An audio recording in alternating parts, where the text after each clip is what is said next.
Hello everybody and welcome back, and in this tutorial I will show you some of the advanced use of the Nmap, which is basically using the scripts that are already pre-installed in Kali Linux.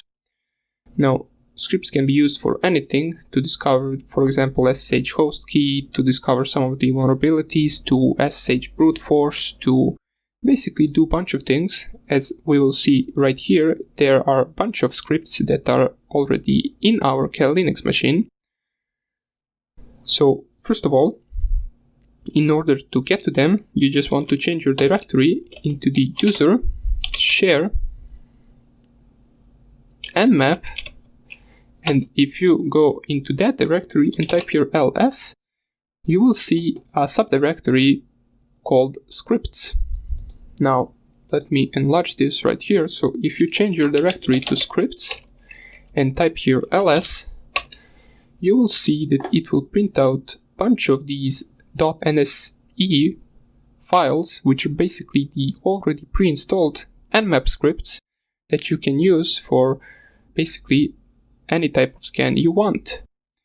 So for example, let me just show you first of all how to use them. So if you type here nmap, you will see the -- script option, which is right here, and then basically you type here equals and then the name of the script.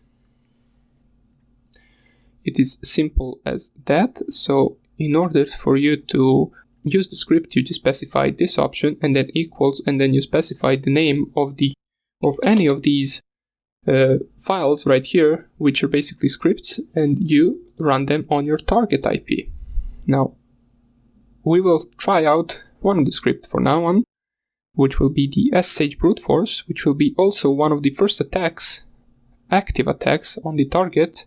It will basically a brute force. It will try out a bunch of passwords for the SSH on our target. Now for that target you can use any of the virtual machines you want. You cannot use the scan.nmap.org website, as it says do not try the website brute force SSH on the Nmap website. So you want to either run your Metasploitable, which I showed how to install in the previous videos, or you can basically run any other machine that has the port 22 open. Now in my case I will run OWASP, which I will show you how to install in some of the next tutorials. For now on, just run your Metasploitable, since Metasploitable also has the SSH port open.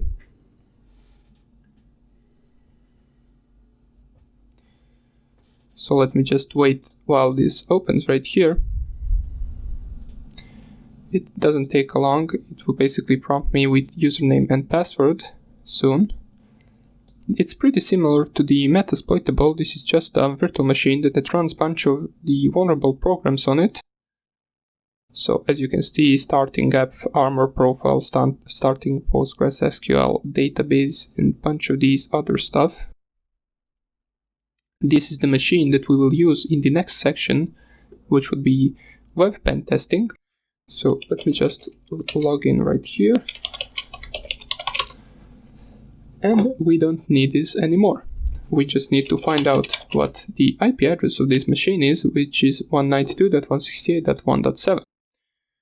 So if we only scan the coast for now on with the Nmap, so we do a basic scan,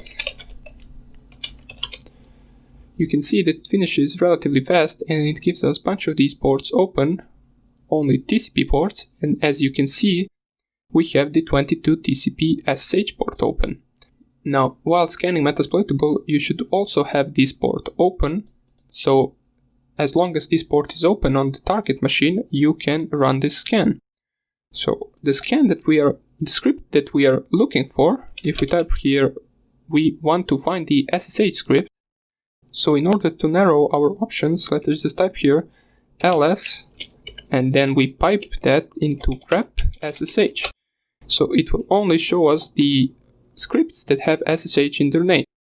Now, from all of these, we can use any of these, but for now on, I will just use the ssh brute.nse.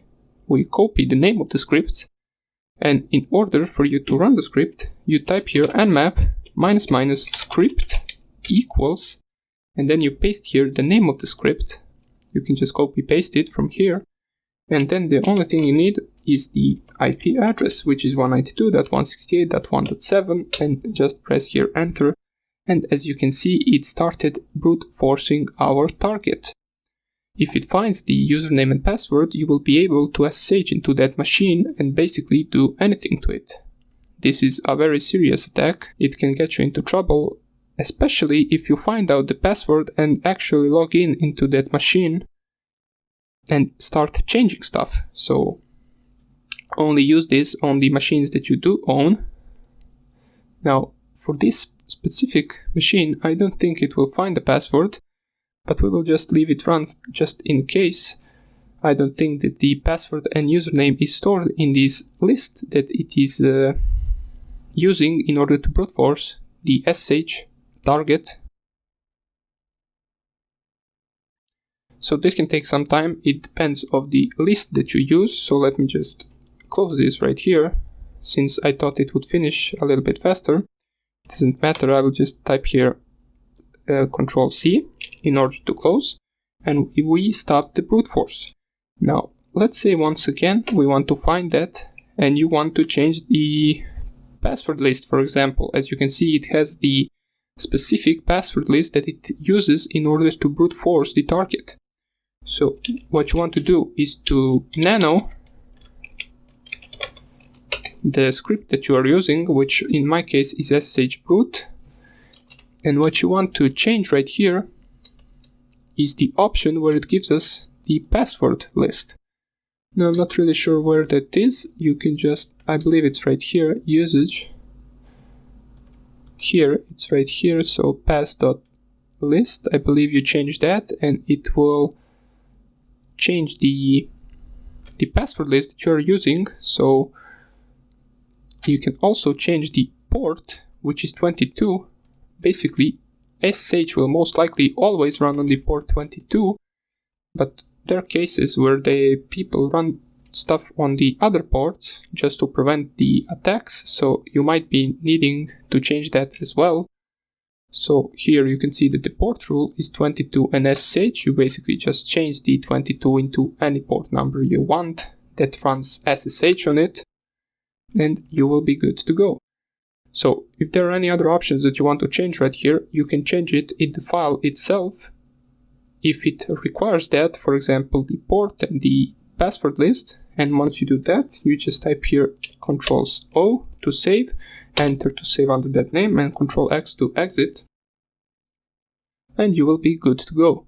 Now you can run the script again and it should change your password list and port number.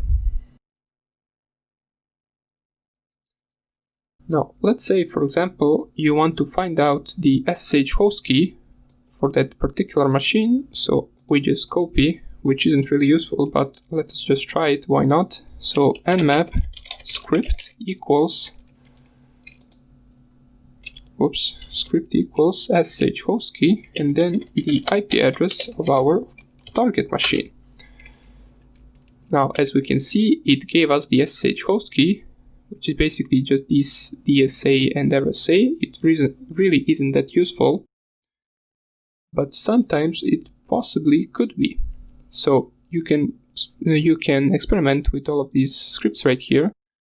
In the next tutorial I will show you how to download some of the scripts online from the GitHub repository that we will use in order to scan for specific vulnerabilities. So let's just recap. In order to get to the scripts folder, you just go to the user share Nmap Scripts directory, and the syntax is basically nmap --script equals then the name of the script itself, and you just specify the IP address. So that's about it for this tutorial. It was rather short, and in the next one, as I said, we will download some of our own scripts. So I hope I see you there, and take care.